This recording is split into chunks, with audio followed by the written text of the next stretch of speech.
Hey everybody, it is Jay Allred here, president of Source Media Properties, and I'm so glad to have you on this episode of Coronavirus Conversations with two of my friends, one of whom is here right now, and the other one which will join us soon, I hope. We're here today to talk about money, and really specifically, we're here to talk about money and decision making in a time when it's difficult to make decisions that aren't freaking you out. This is a good time. This is a great time to be freaked out about money, and that's what we're going to talk a little bit about and see how we can make good decisions in a difficult time. So again, I'm Jay Allred. I'm president of Source Media Properties. We're here representing local media and local news. The goal behind Coronavirus Conversations is really simple. We want to be helpful and useful in an uncertain time. And we want to try to connect our readers with experts and topic level experts that can help them navigate a time that is really unique to all of us, even if you're 50 like I am.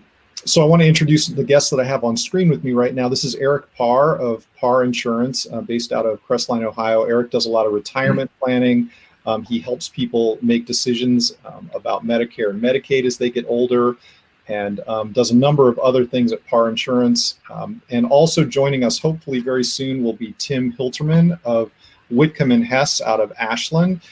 Tim is a certified financial planner and a friend of mine who's got a lot of experience working in situations like this. And we're really excited to have Tim on the episode with us today if he can get connected. He was having some technology issues on his end. So he's working on it, and we'll get him here as soon as he gets set up. And also joining me off screen but on audio is our Ashland Source reporter Tracy Liturgy. And finally, in the comments with all of you, either here on Crowdcast or live on Facebook, is my colleague Brittany Schock, our solutions and engagement reporter here at Source Media Properties. So everybody say hi to Brittany and everybody. And Eric, I'm going to let you introduce yourself briefly. Tell us a little bit about what you guys do at Parr Insurance, and we'll kind of launch into the conversation. Sure. Yeah, thanks, Jay, for having me. My name's Eric Parr, as you mentioned. Parr Insurance, we started in 1950. My grandfather started the agency, and mainly property casualty. So home and auto is a lot of what we do. A little bit of commercial here and there, but mainly personal lines, home and auto. So helping people with their risk management around their most valuable possessions, their home, obviously, and then vehicles are a big source for liability claims as we're driving around on the streets trying to avoid pedestrians. But it's pretty basic stuff. That's our history. A few years ago, recent history, we have a lot of older clients. Crawford County has a set of demographics that you and I have talked about quite a bit, and those come into play. And we got into the Medicare world a few years ago because of that, and it's just been eye-opening, and especially in situations like this, of the importance of your medical care and how it affects your money and your finances and the whole gamut. Great. So you and Tim, who looks like he's joining us now, are here to connect with our audience and to help just provide some general decision-making advice in a stressful time. And the way that we'll do this is we'll have kind of a guided conversation. Well, hi, Tim. Can you hear us okay? I hope. Tim was having some audio problems early on, and we're hopeful that he can hear us right now. We can kind of hear you, Tim. Eric, see if Tim can hear you. Tim, can you hear me at all? We're struggling. We're on the struggle bus with the audio for Tim right now. So what we're going to do is we're going to toggle his video and see if he can come back to audio when he can join us. So Eric, I want to just kind of start with a table setter question. I hear people say all the time that they are unemotional about money. That's kind of it's the Godfather quote. It's not personal, it's just business, so to speak. Honestly, that seems kind of impossible to me. What's your experience? Are those people that say that they're unemotional about money, are they kind of, in your experience, kind of kidding themselves? that's an interesting question. Do you hear some people say those kinds of things, and to me, they are either the people that are, those type A personalities that really look at it that way, and that's how they're doing it, and that's true. But they probably are only telling you that because you're in an inner circle of them feeling comfortable even sharing that information, versus, Joe Schmo that might say that, but if they would share a little bit of detail of that, you could probably unravel that as not a true statement, probably real quickly. Yeah, it seems like it's hard not to get emotional about money. I think so too, and I think the reason I asked that question first is to just sort of understand that I think if we can set the table that we are all in an emotional time right now, where we might be angry a little bit, we might be feeling isolated, we're potentially scared. If you can kind of acknowledge that about decision making and just understand money that's the place that you're in. Yeah. It's just you have to acknowledge it. It's like anything else. If you can't acknowledge where you are, you can never get to a place of your choosing. Maybe some luck would be involved there, but you do have control over some of this stuff, and it's control over your own actions. I mean, just like boil it down to something. I don't mean to make light of this, but how much toilet paper do you have stocked up in your basement right now versus how much are you using? You gotta, right. It's that whole thing. And, money's what provides us our Maslow's triangle of base needs, right? I mean, I'm not hunting. I hunt here and there because I enjoy it, but I'm not sustenance hunting, and I'm not digging for roots and vegetables. And I need money to go to do my shopping and pay my rent and all those things. And so, I mean, how could you not be emotional about that? And so, like, for this discussion, I think what we're going to make the assumption is that people are emotional about their money, that it does concern them and make them nervous sometimes. And we're going to stick with that as kind of a building block for the conversation. So moving on here, let's say I'm 35 and I've got my first or second job. I'm in a 401k since I was 25. If that's the case, I've never seen a prolonged or significant drop in the stock market. My 401k, if I've got one, I'm fortunate enough to have one, has pretty reliably gone up for the last 10 years.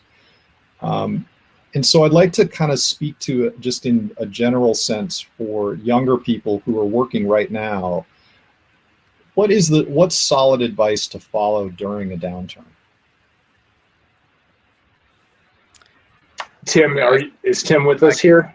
I can speak to that. Can you guys hear me? Tim, okay? Yeah, great. You're here. Okay, so there he is. I want to just do a proper introduction. Joining us today on screen is Tim Hilterman of Whitcomb Hess in Ashland, Ohio. He's a certified financial planner, and he's here to join Eric and I to talk about good decision making during a downturn.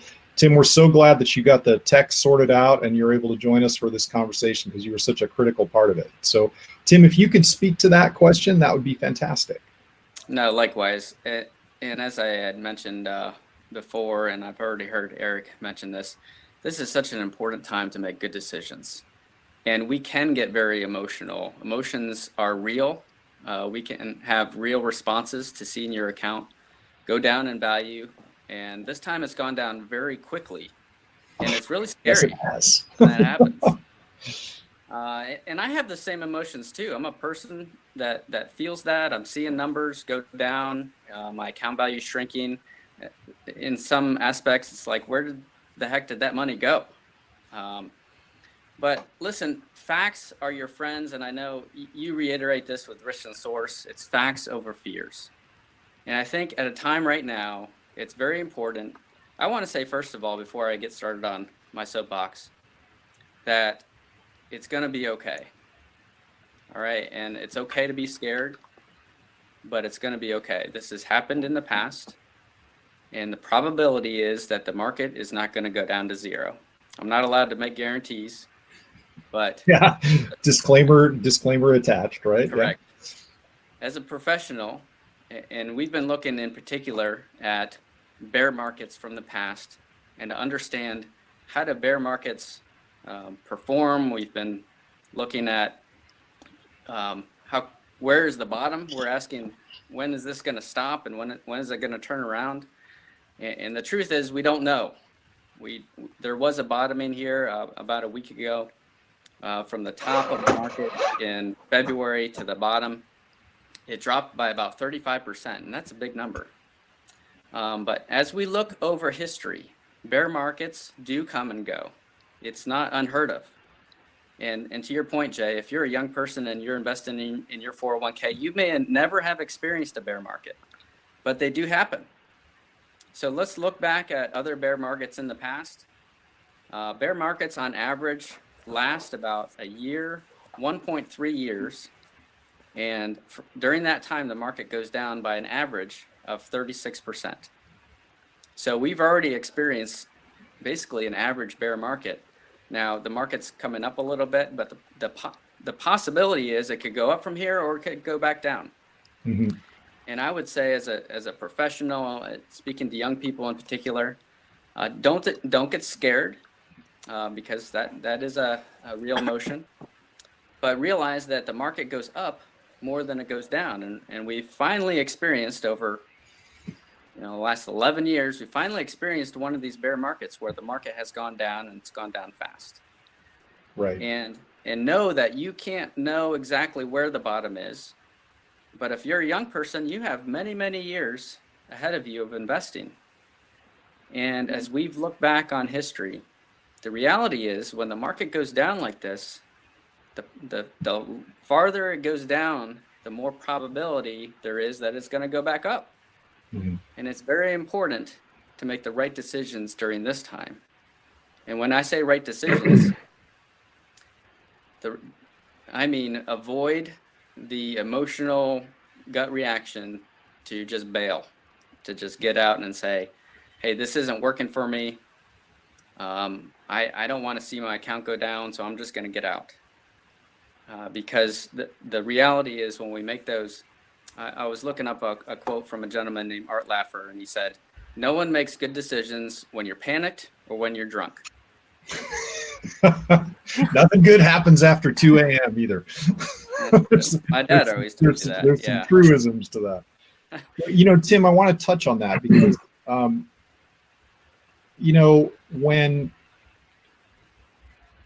what sort of decisions did you see, and Eric, jump in here, what sort of decisions did you see people make during the last financial crisis that might be cautionary tales for folks today?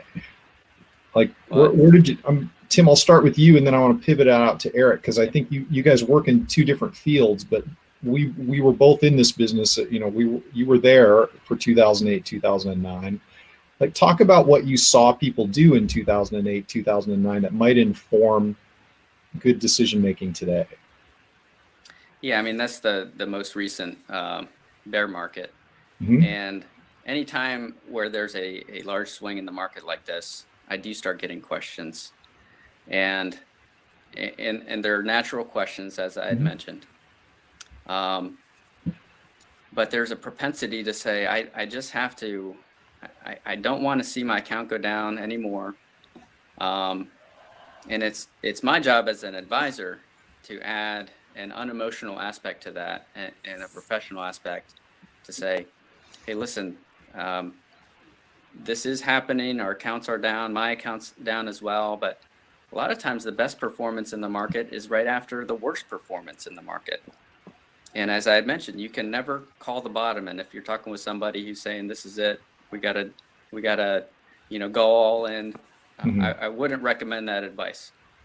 But what we're saying is have that in mind and also prepare for the recovery. It's kind of like things are on sale. If you're a young professional and you're renting an apartment and you always dreamed of buying a house, and the house that you were looking at was worth $100,000. What if after 6 weeks in the housing market, that house that was 100,000 is now worth 50,000.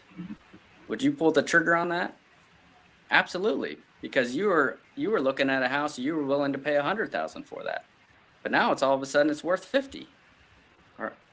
Are you worried that that house that's worth 50 is going to go to zero? Probably not, because you understand the housing market.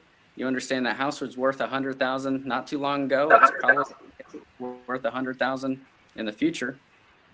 So these are long-term opportunities.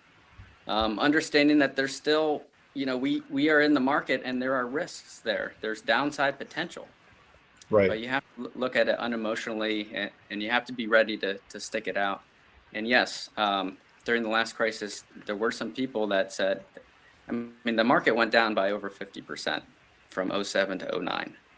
And that's really bad. If you were sitting on $1 million, all of a sudden you had 500,000. And if you were in retirement or if you were nearing retirement, you were tempted to think, and a lot of people were thinking, that's it, I can't retire. Or I just retired and now I gotta go get a second job. And there's those emotions that come into play. And I would say that's a great segue, because I want to pivot over to Eric for a second with your propensity and your focus on your older an older clientele. Eric, talk to us a little bit about the decisions that you saw people make in 08 through 09, 10, and how those what decisions did you see people make, and how can those kind of be cautionary tales for us today? It's not exactly the same thing. The factors aren't exactly the same thing, but the decision making, let's focus on what you saw people do and what was driving those decisions in your experience. If you don't mind me jumping back even a little bit further, I was right out of college and working in the staffing industry in 2001 when 9/11 happened. And there was a blip in the market at that time as well. On top of the tech bubble, Y2K and all that was driving, www, all the .com boom was there. And I had a lot of friends that were doing well in sales careers and things that were heavily invested and were, 25-year-olds with a $500,000 401k account, which is it's rare, but those people are out there and they were good sales producers. But then, their 401k account was $100,000 a couple of months later. And to see that kind of a thing where 20 somethings are talking about retiring in their mid 30s because of what was going on. It's just when there's that kind of wind in your sails, you're just the stats are there that it's going to pick back up, but man, it's bad when you're stranded out at sea and when it goes calm, you know what I mean? And then the waves start hitting, and that's kind of where we're at now. So the people do knee jerk, and I just like to, if people ask, I like to talk to them in times like this about, look, it's a grieving process, and grief counselors will tell you not to make any rash decisions, and that, you just lose your husband, you lose your sister, don't go selling your house and move, and like sit on it and process what's happened. It's big change. It can be scary. And I do agree, you have to make some good decisions now, but I don't think it's the time to all of a sudden be moving accounts around and things. If you already lost the money, I agree with kind of what Tim's saying, you got to sit on that loss to let it come back, because if you go off and start selling things, you're selling them at the bottom, and that's where things get bad. So as tough as it is, if you weren't thinking about this ahead of time and now you're dealing with these losses, I personally feel like it's in your best interest to try to ride it out as much as possible. So what I'm hearing tough. What I'm hearing both of you say is that, Tim, to quote you, facts are your friend and emotions are your enemy right now. And the concern for all of us is, no matter whether or not, because we want to pivot and talk about, we've talked a little bit about young people here, but we want to make sure that we're covering all the bases. But regardless of what your situation is, whether you are nearing retirement, you have a lot of money in a 401k, or even a little money in a 401k, the same factors are playing on those investments right now. And And many of us right now are really job insecure. There may be some folks on the call today that, are facing layoffs, or they're concerned about that. And of course, there's almost nothing more emotional than losing a job that you didn't intend to lose and that you didn't ask to leave. And once again, those emotions are going to play on us. And what we're trying to do is provide some guidance to folks in terms of, managing those emotions during a difficult time. Anything to add at that point, or did we kind of feel like we kind of covered that and we feel pretty comfortable with where we are with that? I'd like to just comment. I mean, it's a planning process, and planning from worst case scenario is just as bad as those guys that I was describing that were pretending like, oh, I'm some genius 25-year-old right out of college that's making all this money in the stock market, and it drops. Like, it's the same thing. It's like the same polar opposites of, you don't want to make your life plans from a peak of a market, and you don't want to be all of a sudden making these things now. You want to try to plan and really, if somebody came to Tim or somebody came to me today, it would be, it sounds like Tim has a similar strategy of, let's ride this out and start talking about what we're going to do when it comes back. But right now, if you weren't a client already, I think it's a bad time to be shifting a bunch of things around. Now, that's in general. There's always those one-offs where you have to respond or you have to do something. But if you're kind of gearing this towards a younger crowd, like Tim said, you've got 30 to 40 years to. A 401k is a retirement plan. You got the insurance piece that I get into is protecting yourself to get to retirement, making sure you have appropriate savings accounts and those kinds of things for emergencies like this. We preach it all the time. And I personally was one of those young guys right out of college that thought he knew a lot more than he did. And I paid some of those prices with federal penalties and things like that myself. So speaking from mistakes of my own. Tim, I think you wanted to jump in real quick before we moved off this topic. What you're referring to is something that we call risk tolerance. And no matter what the market's doing, no matter where it's at, you have to be where you are comfortable. And we measure that, and we call that risk tolerance. So, and we ask real world questions, no matter at any time, saying, hey, if you gave us $10,000 and the account went down by 20%, how would you feel? And if you're really uncomfortable about that, well, that describes a risk tolerance. You might be a little bit more conservative, and there's nothing wrong with that. But you always have to be properly aligned with your risk tolerance. Now, over time, those who are younger and have a longer time horizon, or those who are a little bit more aggressive, sometimes they can make more of a return. But during volatile times like this, they're going to feel that more. So if you are risky, and the propensity is emotionally to have that risk tolerance changed by what the market's doing. A lot of times, I mean, last year's in the S&P 500 went roaring up over 20%. And you have people saying, ooh, I want some of those returns. I would like to make more. And that's an indication, well, maybe you want to become more aggressive in order to make more. But you have to be able and ready to withstand the downs in the market. So if you're properly aligned, if you get out of line, if you take more risk than you're comfortable taking, well, you're going to feel really uncomfortable during these down times. But if you're properly aligned in your risk tolerance during these times, you can have the intellectual fortitude to say, you know what, I understand the market's going to go down, but I also want it to go up as well. And I would be comfortable talking with somebody now about, and getting back to Eric, it comes down to a plan. So a plan's going to help you stick in there in the good and the bad times. If does the decision making around a bear market, or a downturn or an emotional situation like we're in right now, we've talked a lot about younger people. We've advised them to ride it out, or we've not advised. We've said that general good decision making on this case is look at how long you have to ride this out and make good decisions about that as you move along.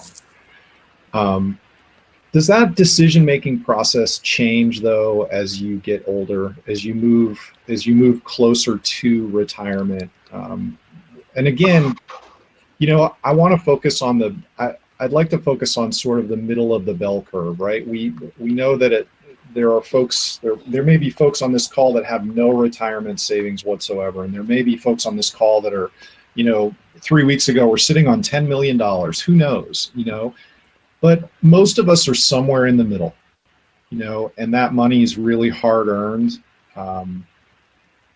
It's taken us a long time to get to wherever we are.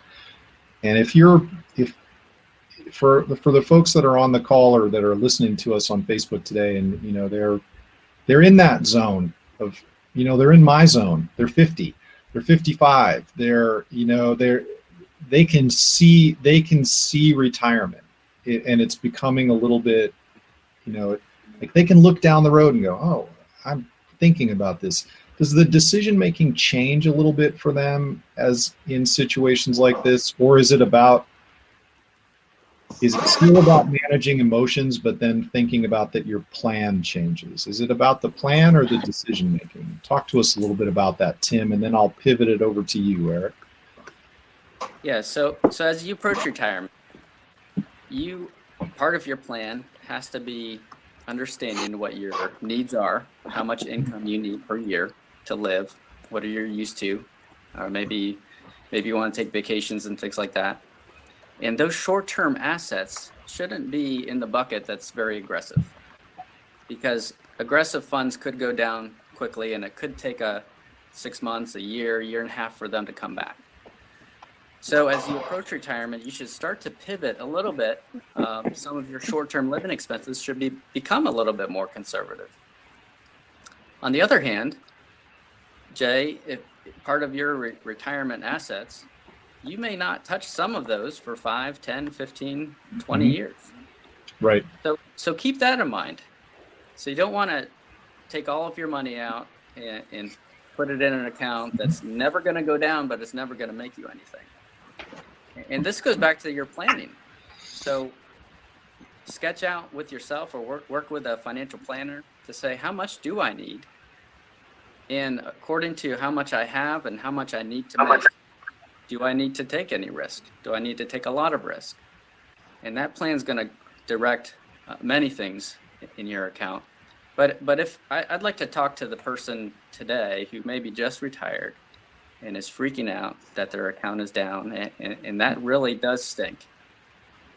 I would say, one, control your inputs. I mean, everything that we're talking about here is being intellectual about the problem and not being emotional. Don't be glued to Fox News and CNN and wringing your hands day after day. Understand that just get through this crisis, and maybe you are taking out of your account and you don't want to sell when things are low, but you have to make living expenses. Yep. Well, do that. But realize it's going to be okay, and the things that remain in your account, allow those to continue interacting with the market, because the probability is that there is going to be a recovery, and we may be surprised at that. The market has surprises. It could go down from here, or it could go up from here. By the end of the year, we could be looking back and say, how in the world did we bounce back so quickly? Or 2 years from now, we might say, man, that was really rough. That was like the Great Recession back in 2008. But we will get through this. Things, probably the probability is they will recover before too long. And if we look back over market history, I mentioned the average bear market was 1.3 years. Well, the average bull market, which is when it's going up, is 6.6 years, over 5 times greater. And the returns on that, I said the average bear market is minus 36%. Well, the average bull market is over 300%. So if you can just manage day by day right now, understanding I'm just going to do what it takes to get through these times, understanding that there are going to be good times. And we've already seen that, the market's going to go up and down. There will be some good times, and the probability is there's going to be a lot more good times in the future. So Eric, do you see similar trends with your, with the folks that you work with, that their decision making as you get older, it does need to change though? Your planning strategies need to change as you near retirement. Again, speak to our folks on Facebook and here on Crowdcast with us that might be nearing retirement, or maybe I hate to think about it, but they just retired and they just saw that, they just saw themselves lose 30% of everything that they had thought they could plan for. Can you talk to us? That's very real. It's a real thing. Yeah, sure. It's a real I was so from the insurance standpoint, retirement planning side, it's there's a clear line of distinction. I'm not a certified financial planner. I'm an insurance agent. And the products that we have are more like what Tim was saying, like they're fixed. So you're not necessarily they're not meant to create wealth. They're meant to protect what you brought to the table and distribute it evenly and keep some sort of a stability there for the people using them. So, when people come, you have to change because your planning has to be flexible, number one, because what you want when you're 25 probably is not anywhere like the dreams I used to have when I was 25 versus my current dreams are a lot different. I didn't have a wife when I was 25, or I was just recently married and I didn't have 3 children, all this stuff and the things that you thought, just like for those things alone, you have to stay flexible. And again, it's not 401ks, a lot of the tax advantaged type things that are out there, 403bs, if you're working at a nonprofit hospital or something like that, those are meant for you to take out and access way down the road. So, and at a time, if you had a $500,000 account that's now worth $350, and it's in a 401k or something like that, the other thing that you have to consider is you have not paid taxes on that yet. So trying to balance out your portfolios isn't just a matter of your risk tolerance. It's a matter of understanding how the laws will pertain to you. Where are your goals? How do you want to live? It's impossible for a 25-year-old to think about how much money am I going to need to spend when I'm 75 to maintain this lifestyle. Well, this lifestyle right now when you're 25 is you're living in the party house. First it's an apartment complex with 25-year-olds in it. And when you retire, you're going to want to be in a condo on a beach somewhere. It's just, and that's why it's important. You have a resource to talk to on a regular basis. Great. Because you do have to change your planning. It's going to have to change. So I just want to take a quick break here and make sure to remind everybody that's watching us on Facebook or here with us on Crowdcast that if you've got questions for Tim or Eric, drop those in the chat below the Facebook Live window, or certainly drop them in the chat here on Crowdcast, and my colleague Brittany Schock will get those in front of us so we can answer your questions. We also want to thank everybody for being here, and we just want to make sure that as we begin to pivot toward audience questions, that you guys have an opportunity to get those questions answered. Again, we want to thank Eric Parr of Parr Insurance for joining us, as well as Tim Hilterman of Whitcomb Hess for joining us today on Coronavirus Conversations. We are talking about making good decisions in an uncertain financial market. And so I wanted to I want to kind of pivot out here a little bit to change the topic a little bit, Tim. Tim, Whitcomb Hess is an accounting firm as well as a CFP firm. And I know that one of the biggest topics in the news right now has been the payroll protection plan and the acts that have come down from the government to help companies maintain payroll during over the next few months so that folks don't lose their jobs and they don't have to be laid off. Talk to us a little bit about what life is like right now at Whitcomb Hess, the CPA firm, in terms of the questions that businesses are asking. Are you finding a lot of your clients are trying to take advantage of that to protect their employees during this period of time and keep them on the payroll? Talk to us a little bit about what life's like in a CPA firm. Well, small business is the heartbeat of America. And I mean, to answer that question, picture yourself as an entrepreneur who opened a business. Recently, you've been facing record low unemployment. It's been very difficult to hire good people. There are more jobs than people willing to work. And business is good. The economy is doing very well by all measures. And then this happens, and not only does the economy slow down, but it just shuts down. I mean, it comes to a screeching halt. And as a small business owner, that's terrifying to think, man, not only am I not getting orders, but I can't work. I have to shut down, or all of a sudden my customers have dropped by 50%. So, and the government understands that. As we've been watching the headlines and this progress over the recent weeks, and it seems day by day there are new updates.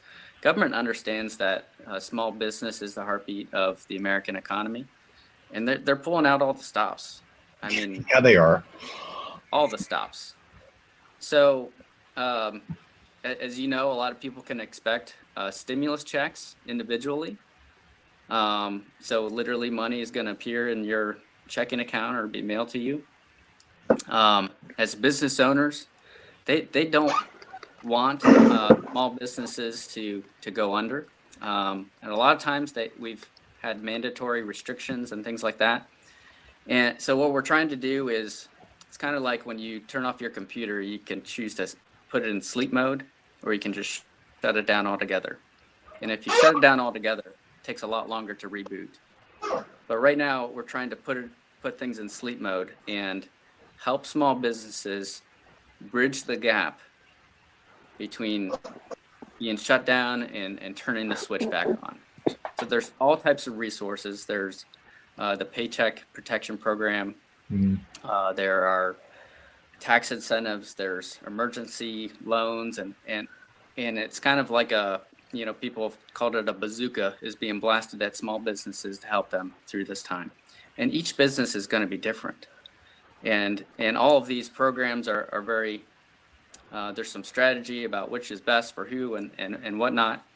But every small business owner that we talk to is looking toward the future of when can we get things rolling again, and how can we not only survive this, but help our people and things like that. So again, just like go ahead.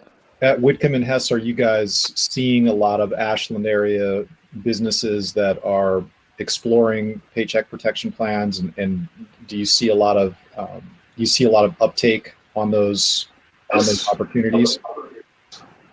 Yeah, there's a little bit of strategy because if you participate in one program, you may be ineligible for another. So we've developed calculators and things like that to help businesses understand exactly what's going to be the most beneficial, just like we do with personal taxes. What's going to be the best strategy for you in this situation?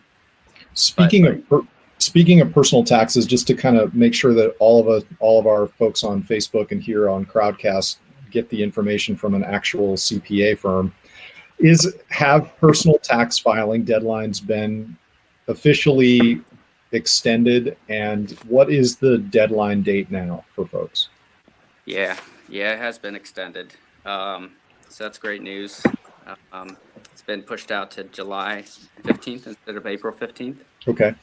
So that's great news. Ohio just voted to increase their tax deadline as well, so it's going to be the same deadline. And as far as changes, let me just mention a couple things. Not only has the tax filing deadline been postponed, but because of that, there's all types of things that have opened up. Typically, you had until the tax filing deadline to contribute to last year's Roth IRA, for example, or IRA. So those have been extended. So you can take advantage of that. A couple other things in addition to the stimulus dollars. If you're a student and have federal student loans, those payments have been suspended for 6 months through September 30th. So you don't have to make any loan payments.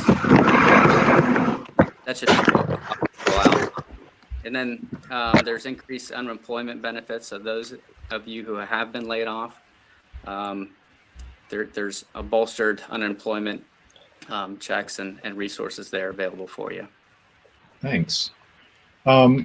So I think you guys have kind of addressed this one question, which is, do you expect this to get worse before it gets better? And can anyone really know? And I think you've kind of told us that there's just no way to know at this point in time, but other than to sense that the likelihood is that it will eventually get better, but what we just don't know is if it's gonna get worse.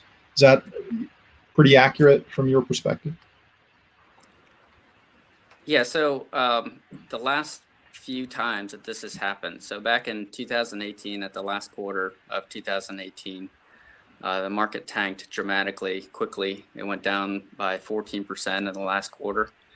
It shot right back up. So that was a one-time bottom. Back in '87, which is Black Monday, that's just a notorious time in the market. It hit bottom, it went up for a few weeks, and it came back down to that exact bottom. So it's kind of a head, and then it powered on from there. Back in 2008, that happened 3 times. There were 3 bottoms, and each bottom was worse. So which one are we going to have now? We just don't know. You don't know, but you have to look at history. You have to have a plan, and you have to be ready, if appropriate, to take advantage of some of these opportunities. Things are relatively on sale from the highs of this year. We could have another wave of sales, and take advantage of that if the time comes, if appropriate in your circumstance, and make the right decisions so that a year from now, 2 years from now, you're not kicking yourself, for pulling out at a bad time.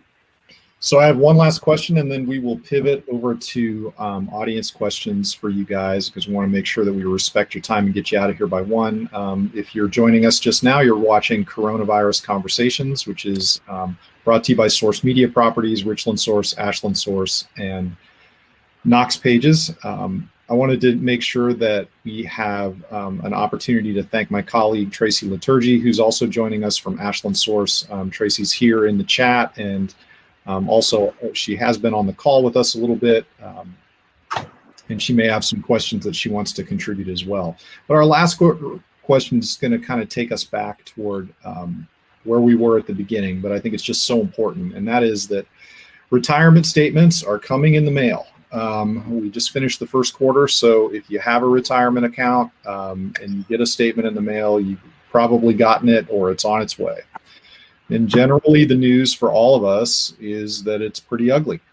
And many people, frankly, I talk to are very worried. And so we've talked a little bit about that, but what are some healthy ways to handle this kind of information and make good sense of it?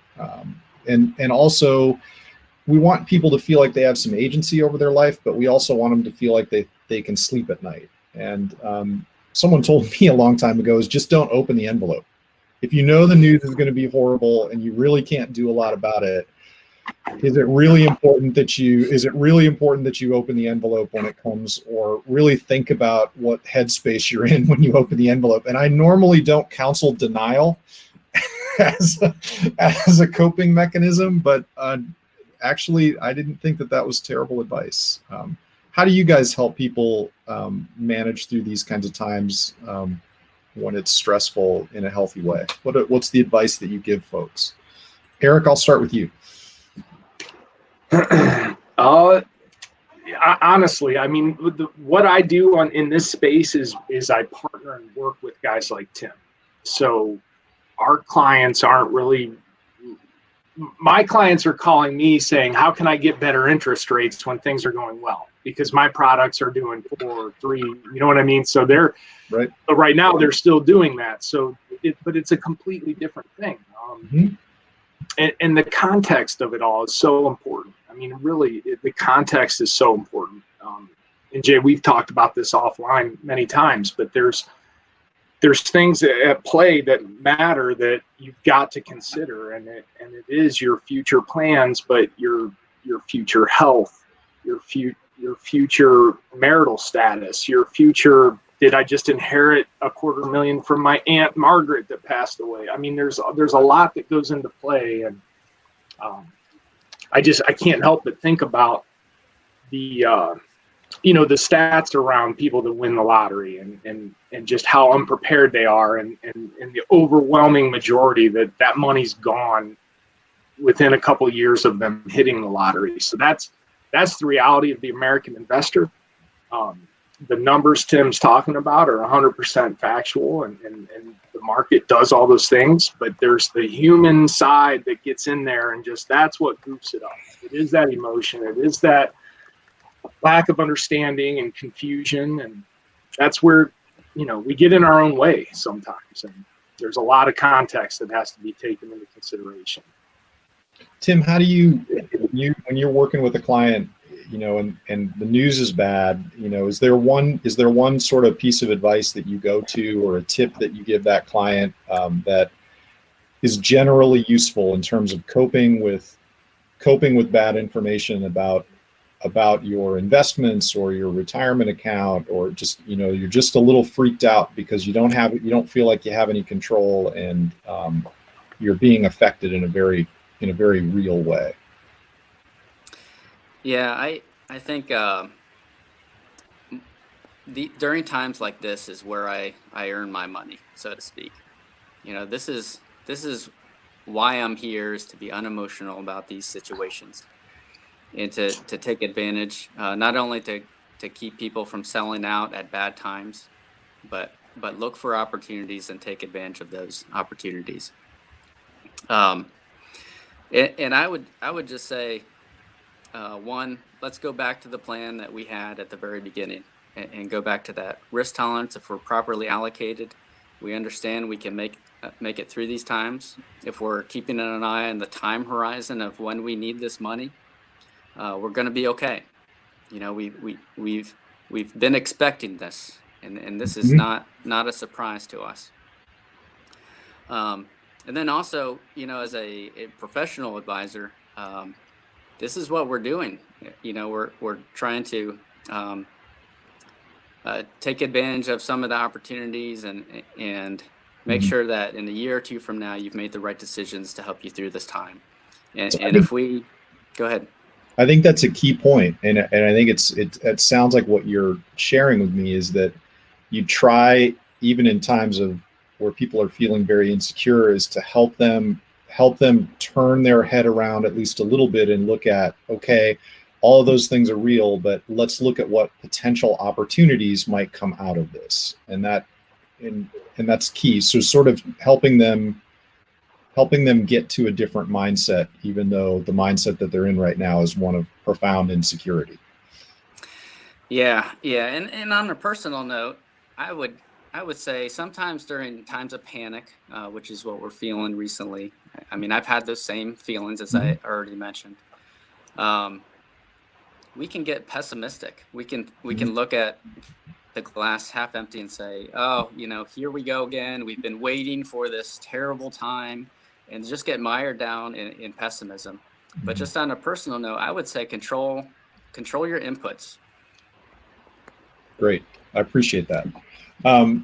So we're gonna move to some audience questions. We've had some folks come in with some questions from the Facebook streams, and I want to make sure that we get their questions answered. So Janice Hamrick has asked us, she's glad that she can be better informed after this session, but one of her questions is, should I sell and then buy into the products that are doing well now, or is that something that is short-lived? And I know that you might have to answer this a little bit more generally because Janice isn't being specific, but I think she's sort of looking at, should I dump what I have now and try to buy products that are doing better, or should I, in a time right now, is it better for me to sit tight? Well, I'll let Eric answer here in a second, but in general, obviously this is a webcast. I'm in a regulated industry. I can't give a specific investment advice. Right. Disclaimer. In general, it's better to buy things when they're low and sell them when they're high. I think that's a general disclaimer free. I think that's disclaimer safe, buy low and sell high. Right. So the propensity is right now, hey, this thing has gone down so far, so fast. It's just junk. It's got to be junk. When in reality is that there's a potential that you're buying it or you're holding it at the best time, because going forward from here, it could have a lot of potential. So keep that in mind. Don't be tempted to jump horses, so to speak. I always use the analogy, if you're coming up to a toll booth and your line is just jammed and it's not moving anywhere, the second that you change lanes, guess what's going to happen? Your line is going to be jammed, and that one that you were just going to be moving. Yep. From Dan Zachman on Facebook, Dan asks, this is a pretty general question, but it sort of relates back to what you guys were talking about, and he's talking about 401ks. He's asking, is it best to, is essentially what he's asking is now a buying opportunity. If I'm still employed and I still have my 401k, is now a time when, if the circumstances are right, for me to increase my contributions to my 401k and he's actually says to max it out, and he's yes or no. So I think what Dan's asking is now a buying opportunity if I'm fortunate enough to be able to do that. Can I jump on that one? I mean, Tim, you'll appreciate this comment. I don't have your licensing, so I get to say more stuff than you get to say. And that's just the way it works. You know, I have an insurance license and do things on that side of the fence, but questions like that kind of come from that shoot from the hip thing. You know, if your plan wasn't to buy when the market did this in the first place, what has changed all of a sudden? I would almost say, yeah, it would be obvious that it's lower than it was, and it's probably going to go back up. So yes, but is cash in hand better in your bank account for groceries and situations like that? Because we don't know where this is going. And some of the context of these more recent peaks and valleys in the market, you've just got to look back. I mean, we don't have pandemics around some of those, you know, so this is a different thing. It has a little bit of a different feel. You know, the numbers, the stats, the averages will all play out. They always do, but it's not the averages that get us. It's those other peaks and valleys. So the planning, I mean, you have to have context. That's just what's amazing to me as I get further into these things. And again, I grew up in a household where that's just how my father was. One of my bad things when it comes to planning, and my wife will definitely attest to this, is I'm thinking out next month or 2 years from now. I'm rarely in the moment when it comes to this stuff. And that has its own set of negatives. But the overall big picture game plan, I mean, all this stuff for the guys and the ladies, the people that are winning right now, we're planning for this stuff anyways. And if you weren't one of those people, just try to stay calm and don't hurt yourself in the long run for a short-term gain. And I just want to add, part of having that plan is to have the right priorities. So when you're talking about investing, you know, we talk about risk tolerance and everything like that. You always have to have an emergency fund. And if you don't have an emergency fund, that's one of the greatest things about an emergency fund, is that when stuff hits the fan, when you have 3 to 6 months, when income's stopped or not coming in, or you lose a job and things like that, you can make it through. So if you have an emergency fund, and you're properly allocated, I would say continue with the plan. Make sure you're getting the match, you know, get free money and you're buying in at good levels. But if you don't have an emergency fund, if you're in crisis mode, then again, focus on getting through today, getting through next week, get back on your feet and get moving again. So we're kind of through the audience questions. So everybody, if you're watching us on Facebook and you've got a question for Tim or Eric, this is kind of your last chance to drop it in, because we want to be respectful of their time and yours. I want to make sure I've got a busy appointment of meandering around my kitchen for the rest of the day. You got like a full day, right? Yeah. Right. Yeah. So one of the things is, if somebody wanted to contact you offline, they've listened, you know, they've they've checked in here and they want to check in with either one of you guys, what's your contact information? How can they reach out to you? Eric, what's the office phone number, and how can they reach you if they've got questions that they'd like to ask that maybe Sure. they weren't comfortable asking right now?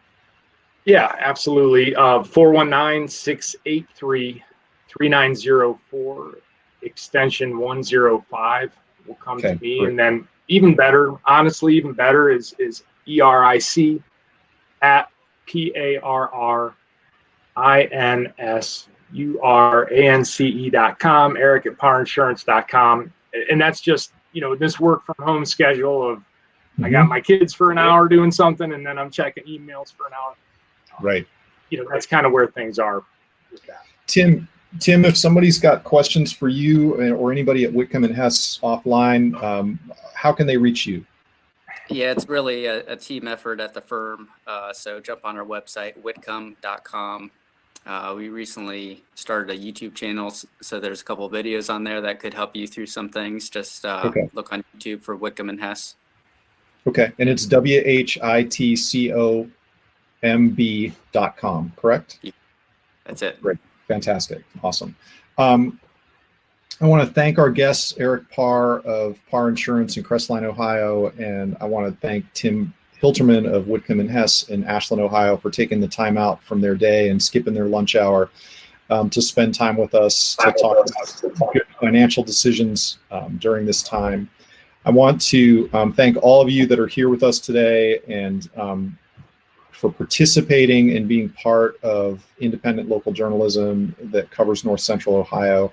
My colleagues, Tracy Liturgy and Brittany Schock, that joined us today, and all of our reporters that are working tirelessly right now to try to put facts over fear and give you helpful and useful information during the pandemic.